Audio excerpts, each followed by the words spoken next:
So who in the world would name their child after their guitar hero? Well, me. So today we're here with Brent Mason at the Hilltop Studio in Nashville. For those who don't know, years ago, I saw that Brent Mason was posting on the Telecaster discussion page. And it's a big forum where people talk about guitars and all kinds of guitar gear. I noticed my guitar hero was talking to all these people about guitar pedals and amps and everything that I always wanted to know. And at this time, this might have actually been before YouTube, maybe. This was before YouTube. So this was like unheard of back in the olden days, right? Brent and his wife are both on there. And I just happened to message one of them and say, massive fan, I'm the biggest fan that you've ever met, I guarantee it, because I named my son after you. I know that's weird. I can't imagine being in your position, like, who is this clown that named this kid after me? But I did.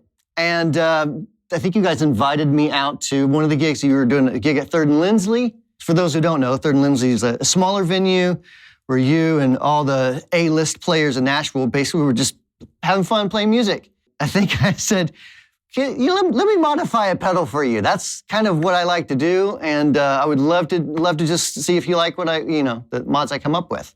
And, it was a blues driver and a sparkle drive. And a sparkle drive. Sounded good. You did a good job. Back on that forum thing, my wife and I were on there. Let me just say this. I answered one question, and I told my wife to answer the next question. All of a sudden, there was about 100 questions being answered by my wife. And she was right. Yeah. She knows me to a T, but everybody gets started on that forum, and there's arguments, and everybody lets out their frustrations on that. Oh, yeah. I saw the other day, there's still arguments about your wiring. People still argue about what wiring is in this guitar. Even though you have this that's out from Fender. Yeah. People are like, well, that's not exactly it. The potentiometer is totally different. So. Yeah, I've sent out a few schematics on that. I'm not even sure. Refer to Joe Glazer, call him. Yeah, Glazer's the guy. He would know. So, and I think he worked with Fender on these guitars, if I remember right. He sure did. Yeah. So from that point, that's really where you and I started kind of working together. At one point, I built this massive pedal board for you. They got damaged in the flood, of course. Right, it was in the flood. I don't know how many pedals I've modified for you over the years. We worked on the hot wired pedal we did together. I think I've given you everything I've ever built at some point. That's just the gear world, right? Like I love to make tools for people like you that can go make great music, and hopefully some way that inspires you in some way. Or maybe you turn on a pedal, you're like, oh, this would be cool for this riff that I'm doing. That's how you started your old business, right? You were just modifying pedals, yeah. It was great. Yeah, I mean, I liked your work. Originally, what happened? A minute ago, we talked about the different hot wires that we've done. So we've done a couple different versions. The very, very first one was just basically 3 knobs on each side, pretty basic. Then we did one that was a little bit more like a sparkle drive on the right side, a little more distorted on the left side. And today, we have something, I would say, a little bit more different. Over time, the changes that we have made in these pedals kind of reflect what you've needed in the studio. Music's changed quite a bit, especially for all the different types of stuff you've done. Yeah, I mean, people don't know this, well, they may, but you do a lot more than just chicken picking country stuff, Mm-hmm. I think people have found what you've done with the chicken picking stuff and tried to emulate that, obviously, but TV shows and movies, and I don't even know how many hit albums you've been playing on over the years. I mean, just me either. Tens of thousands of songs. Tons of great songs. So basically, it's almost like if you've ever heard a great guitar part in a song on the radio, it's probably Brent. I'll take credit for that. Thank you. So with this new ReWired pedal, calling it ReWired instead of hot wired, because it is quite a bit different than the past hot wired, we have 2 different channels again. So this is one channel, that's another channel. There are 4 jacks at the top. This allows you to use it with a looper if you want. Like if you have a MIDI looper and you want to control each pedal individually, then you can do that. You could change the order with this right here.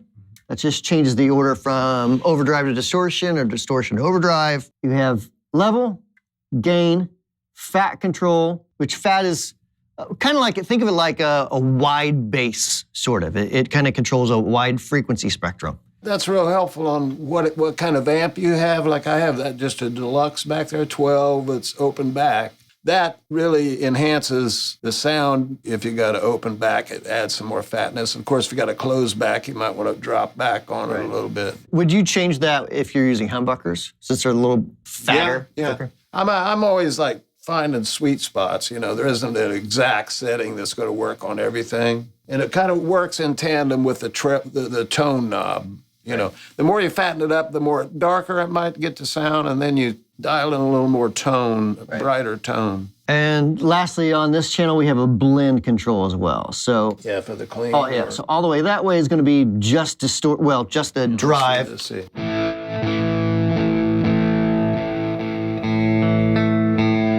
Yes, so you can make it sound like a Tweed Deluxe, an old Fender Tweed Deluxe, find that spot.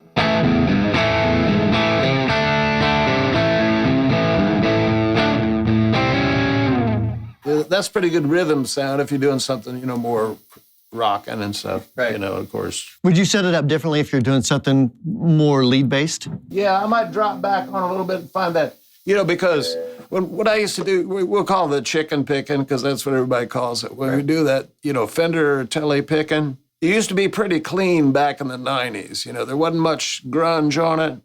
And now it seems like I hadn't played clean since 1994 or something like that. It always has a little edge to it. Right. Now it's great to tax an amp and get that from the amp itself. But sometimes the amp, it has to be a low wattage to get that. I love a distortion pedal that can mimic that perfectly,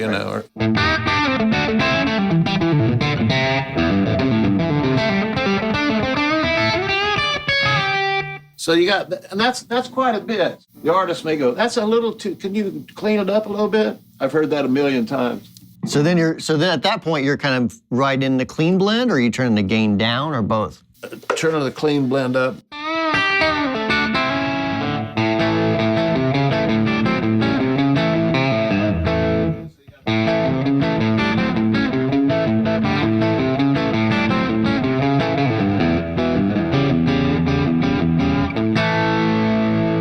That's just got it right. That sounds a little more rock and roadhouse, but not too, distorted, not too crunchy to where it's not clear. You want to make out the notes because there's a lot of harmony notes in that rhythm there, and you want to make it more distinct. So the more crunch you put on it, the more it's going to sound, mushy and stuff.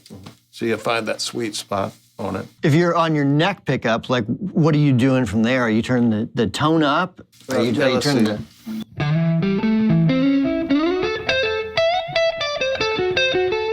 Yeah, you might turn the tone up a little bit, brighten that up, because that's a humbucker on a telly. Back off on the fat a little bit, and then of course the blend is whatever you think you want.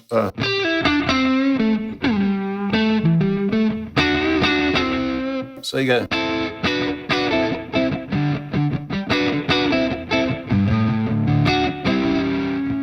So that's pretty good rhythm.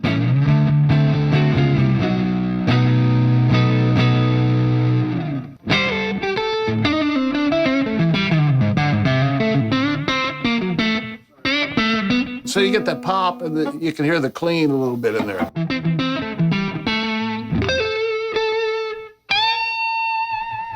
Do you find that just gives you a little bit more detail, maybe? Yeah, Yeah, that's a good way to put it. Yeah. How would you use the left channel on this, by comparison? Well, that's a little more for solos, I think. You can put them both together. This with a Les Paul or something, it might speak a little more.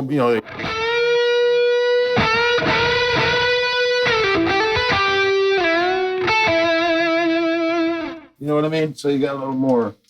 Now that's kind of as a.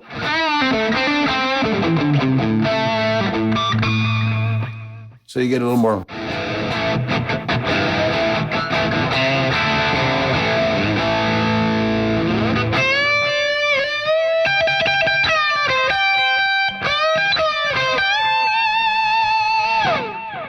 That's both together. Right. Is that how you normally use it? If it's a real screaming kind of lead tone, like a Neil Sean kind of a thing, or a Lukather, I'd use them both together. Do you? Okay. With a single coil. With a single coil. So with the humbucker, it's different. Like a humbucker, you would, if I use that 335 over there, I might, only need the first channel on that. Gotcha. But it's a lead tone. I mean, you could do, you know.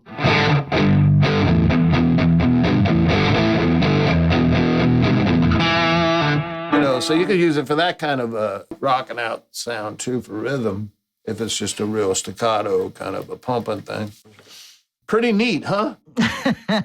I like it. Sick. No, so it's, you know, it had all the good things that the other one had, plus a little more, you know, and very practical additives to it. Can we switch guitars real quick? You cool with that? Sure. How would you run the ReWired with the Gretsch, since it's such a completely different guitar than I Yeah, the Gretsch is, you know, it's clean. Well, it was clean until I did that. You know, you got all the, you know,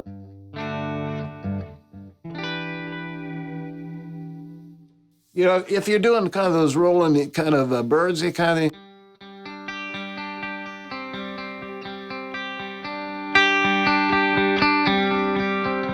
Now that sounds good clean, but also if you put the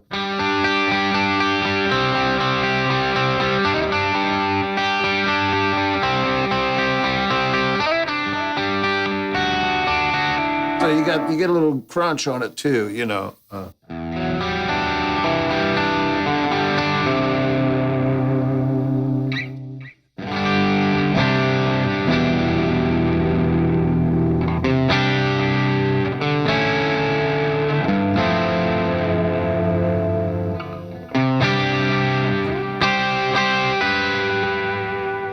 You know, so it gives a little rocked up, a little crunchy sound, and adds a little aggressiveness to it, you know. You know, this is not any hot licks or anything. Right. This is just a texture you might put in a song. If you're on a front pickup, it's a different. That's clean. So that's not using it at all. Right. That pedal has never sounded better. I just found out here. Yeah, I'm not using it at all right there. It knows when not to be in the sound, right?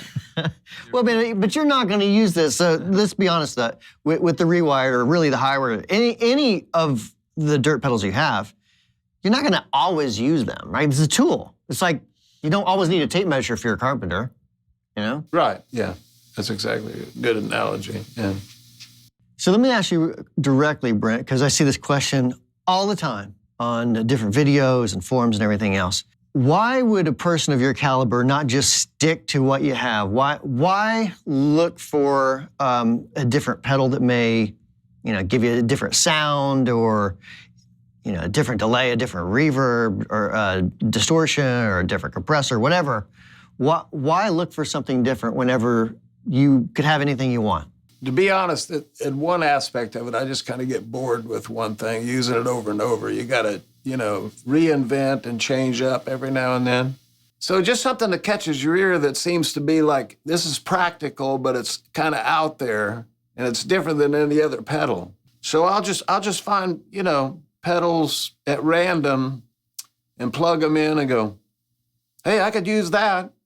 And then I throw that in the box, and that may never come out of the box until I see it, and I go, hey, I remember that was a good pedal. Put it back in, yeah, I can use that, you know. Right. It's just a random thing. It's just whatever sparks my interest at the time, you know, and I find practical and I find cool, may find that I could use on a song every now and then. So basically, these are all just like, if you're a chef, these would all be spices. Yeah, it's like you eat the same food every day, and you go, you know, I want to try something a little different than spaghetti. You know, I might want to throw something else in that spaghetti and spruce it up. You know. Yeah. Well, I mean, if you ever get tired of that guitar, you know.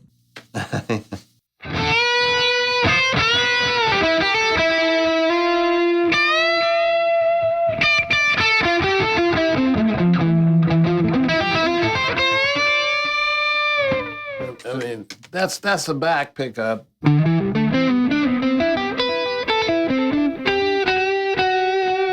That's just a touch of it, see?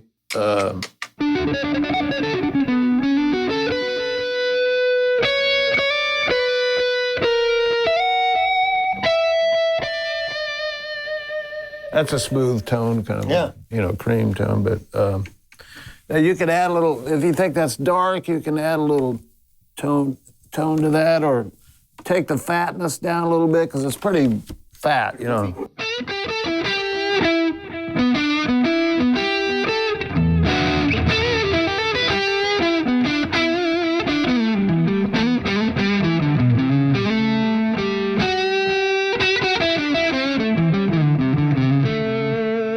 Yeah, I can change that up by taking the fat down a little bit, the tone up, and the gain down. Let's see what that.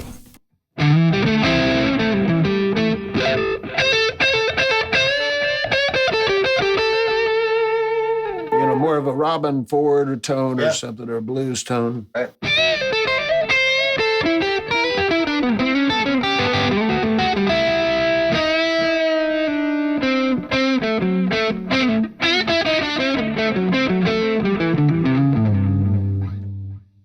See, I just took the low end down. I kind of defattened it a little bit. Right. Gets a little more clarity and definition that way. Yeah.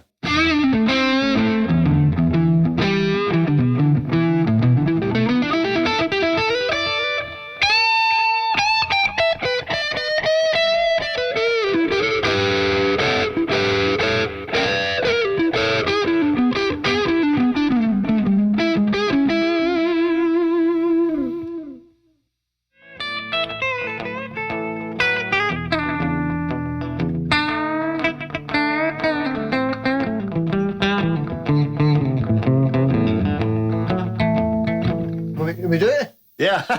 I looked at you twice. Like, hold on, Brent. I'm about ready to take my solo. Hey, I'm taking my solo. Yeah, watch that guy over there. Go ahead and play now. You want another solo? No. I was looking at me. I was just like, surely he's not wanting me to solo here. He's in the zone, Brent. You It's like playing basketball, Michael Jordan, and going, you shoot some free throws. Yeah, do it. Jam a little bit, Brian.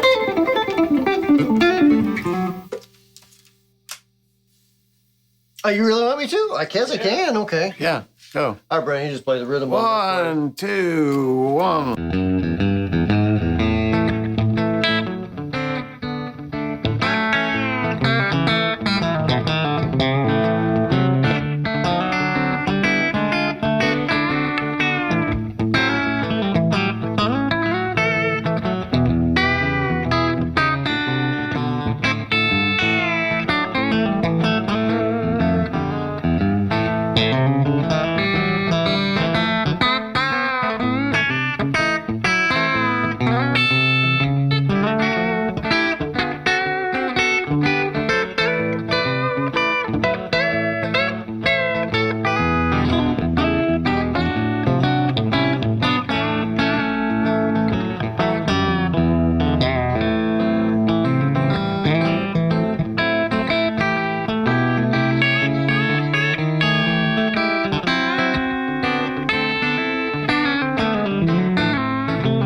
Keep it up, you'll get there.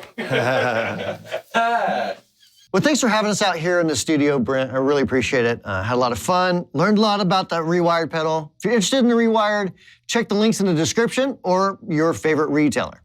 Thanks for watching. Pretty neat, huh? I like it. Sick.